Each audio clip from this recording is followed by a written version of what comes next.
Here we go. 10% is what of 40? So remember our percent proportion is A over W equals P over 100. So that's, here's A, here's P, here's W. So this is 10 over 40 equals P over 100. So we're going to cross multiply, and that gives us 40P equals 1,000. We divide both sides by 40, and P will equal 1,000 divided by 40, which gives us 25%.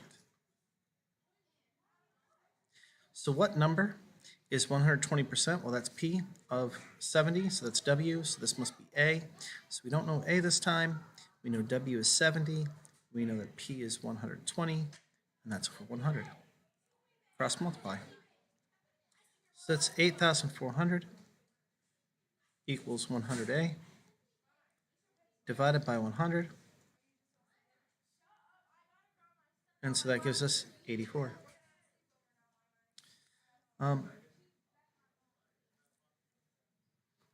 So 75% is P. Of what number is W? 48 is A. So we have 48 over W equals 75 over 100. Again, cross multiply. So that's 4,800 equals 75W. Divide both sides by 75. So we take 4,800, divide by 75. That gives us 64. We then have, over here, we have P percent. What number? 36 is A. So we have 36 over W equals 0.9 times 100, or over 100. So we multiply again. So that gives us 3,600 equals 0.9 W. We divide by 0.9. Divide by 0.9. 3,600 divided by 0.9 gives us 4,000.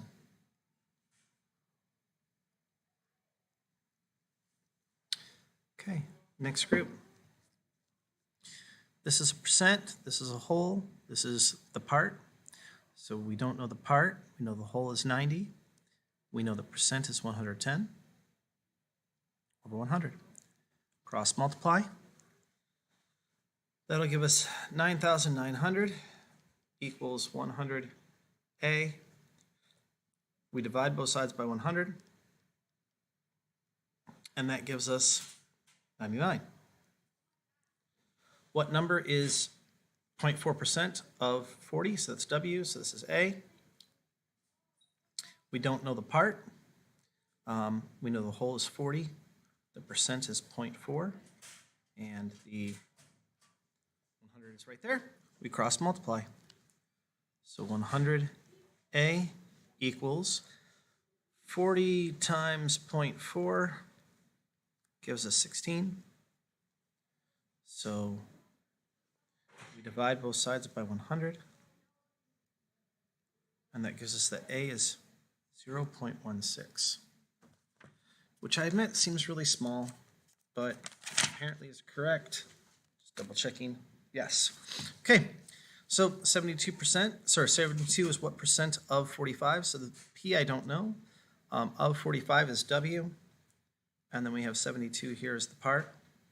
So that means that we've got part of 72, whole is 45, and then we don't know P over 100. So we cross multiply. 45P equals 7,200. Divide both sides by 45.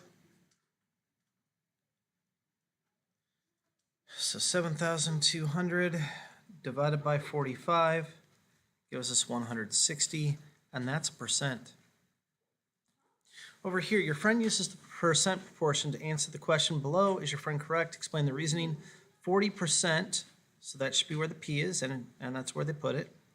Of what number? We don't know the whole. They did that correctly. Is 34. That's correct there.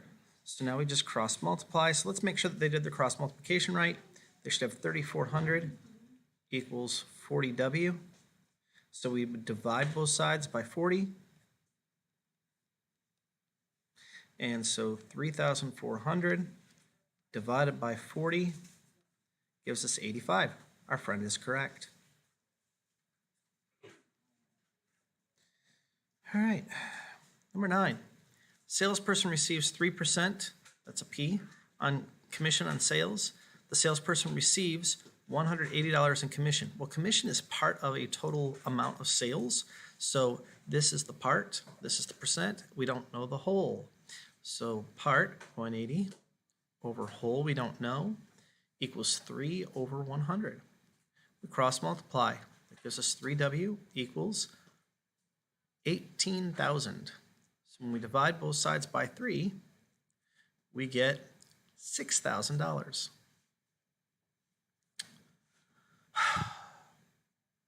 $14.2 is the part, P is the percent, we don't know the whole. So we have 14.2 of the whole is 35.5, 100, cross multiply. So that gives you 1,420 equals 35.5 W. We divide both sides by 35.5. And so that's 1420 divided by 35.5. That gives us 40.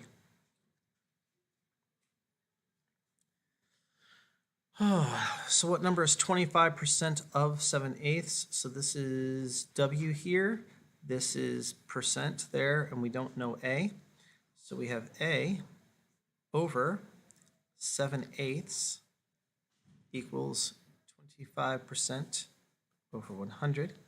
Cross multiplying, that's 100. A equals 25 times, or sorry, 25 times 7. 25 times 7 gives us 175 over 8.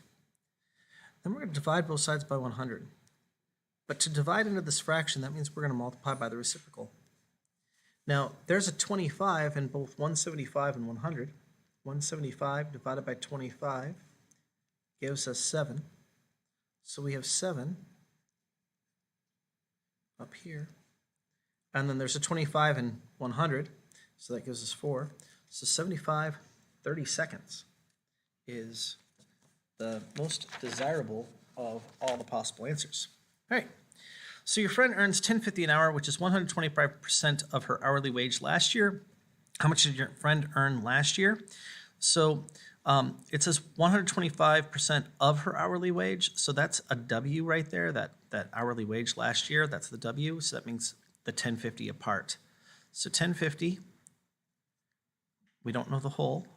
We know the percent is 125. We're going to multiply by 100.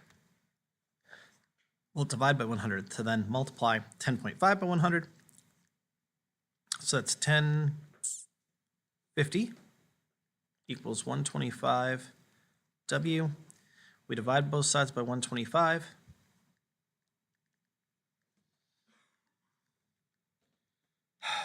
$10.50 divided by 125 gives us 8.4. But in context, the problem is $8.40. The bar graph shows the number of reserved campsites at a campground for 1 week. What percent of the reservations were for Friday or Saturday? So we need to find the total number of reservations. So that's 5 plus 3 plus 4 plus 7 plus 26 plus 30 plus 9. So like I said just a moment ago, see if I can. We're doing 5 plus 3 plus 4 plus 7 plus 26 plus 30 plus 9. And I get 84. For Friday and Saturday, 26 and 30 makes 56. So 56 is part of the whole 84, and we want to know what percent that is. So we cross multiply again. So that's 84p equals 5,600. divide both sides by 84. So over here, 5,600 divided by 84. That gives us 66.6 repeating. So the best answer that way is 66 2/3% because 0.6 repeating is 2/3. Over here, if we look at the problem, it says your friend displays the results of a survey that asked several people to vote on a new school mascot, but your friend forgot to put in a vertical scale. We don't know the numbers on the sides. That's not the end of the world, because it says what percent of votes does the least popular mascot receive? Well, since these bars are all equidistant, we can go 1, 2, 3, 4, 5, 6, which means 1, 2, 3, 4, 5. Nope, sorry. That's a 2 right here. Sorry, wasn't paying attention. That's a 3 right here, and that's a 4 right there. And this up here is a 6. Sorry. I was just numbering them all of a sudden because I went into, not thinking mode. So percent of the votes, least popular mascot. Well, the least popular mascot is the raven. So that's part of the whole entirety. The whole entirety is 1 plus 6 plus 2 plus 3 plus 4. 1 plus 2 plus 3 plus 4 is 10 plus 6 is 16. So we're looking at a total of 16 votes in these towers. That doesn't actually mean that there were 16 votes. And we want to find the percent. So we're going to take cross multiply. So we have 100 equals 16p. And we divide both sides by 16.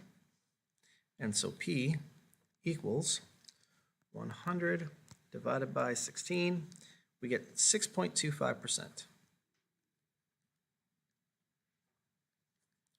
There are 120 votes in total. How many votes does the tiger receive? So there's 124 votes in total, and we want to know how many the tiger receives. The problem with this is that we need the percent of the tiger votes. So we first have to do some side work. We need to do 4 out of 16 is what percent? So we cross multiply. We get 16, p equals 400. We divide both sides by 16, and p equals 400 divided by 16, which is 25. So now we can go back over here and we can say we want 25% of the 124. And so we can cross multiply. 124 times 25 gives me 3,100, which is 100a. And then we're going to divide by 100. And so that tells us that there were 31 votes for the tiger. 31 votes for the tiger. All right, last page. Quarterback completes 18 of 33 passes during the first 3 quarters of the football game.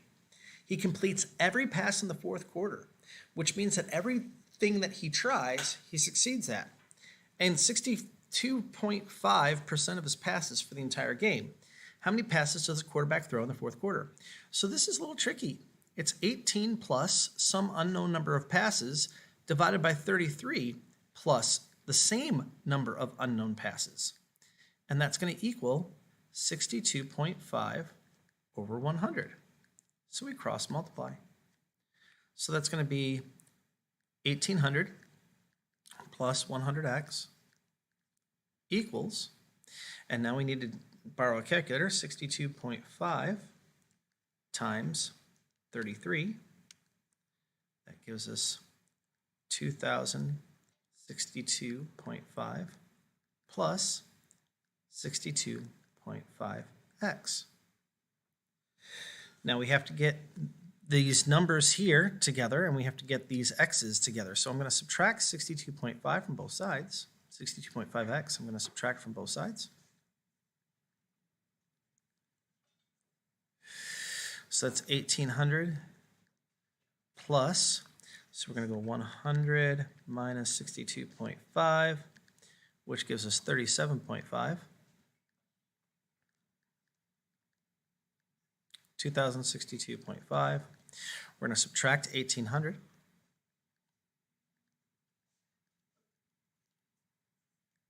So we get 37.5x equals, we need 2062.5 minus 1800, which is 262.5.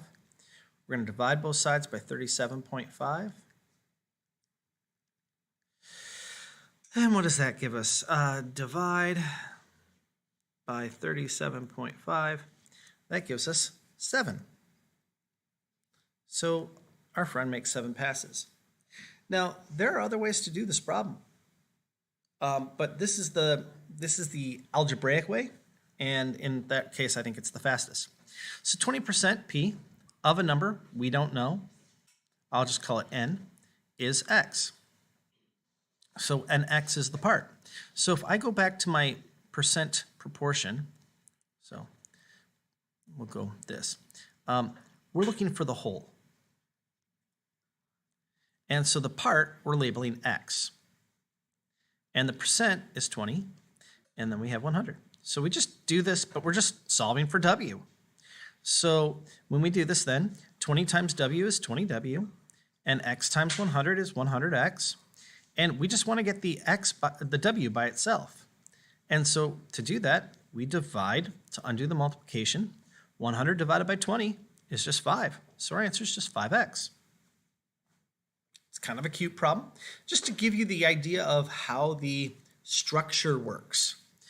So assume that x is greater than 0. What percent, that's p, of 8x, that's a w. 5x, that's an a. So we go 5x over 8x equals p over 100. Well, so we're going to go ahead and go 5x times 100. That's 500x equals 8x times p. But we want to get p by itself. So the way that we undo multiplication is by division. So we're going to divide both parts by 8x. So 500 divided by 8 gives me 62.5. And x divided by x is 1. So this is just going to be 62.5%. What is 65%? That's a p of 80x. That's a w. So we're looking at a over 80w equals 65 over 100. Cross multiply. That gives us 100a equals 65 times 80. That's 5,000. Oh, that should be x, 80x, not 80w, sorry. 5,200x divided by 100. Divided by 100. So a is 52x, which is kind of a weird answer, I agree, but it's the correct one. So last but not least, we've got 3 problems from days of yore. 41/66, we find the percent and a decimal by going 41 divided by 66. 41 divided by 66 is 0.621 repeating. The rep 10 bar only goes over the 2 and the 1. And then to change that to a decimal, again, it helps to write out one section of those repeating decimals. So that way when we multiply it by 100, we can see we move the decimal place over 2 spots.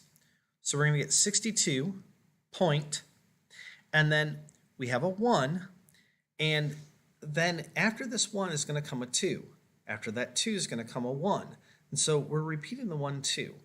However, and that's a percent by the way, however, some people might argue that it should be written like this because that shows the 2, 1 is repeating in the original form. Doesn't really matter for us. So we're putting b, which is -5, into a square, and then we're going -15 plus 5. So -5 squared is -5 times -5, which is 25. And -15 plus 10 is plus 5 is -10. We divide 25 by -10, that's -2.5. And the last one, we have 9x equals negative 1.8. So we divide both sides by 9, and x is negative 0.2. I hope that this helps you. I hope that you actually spent some time thinking about this. I want you to be successful, but I can't force you to be. All right, bye.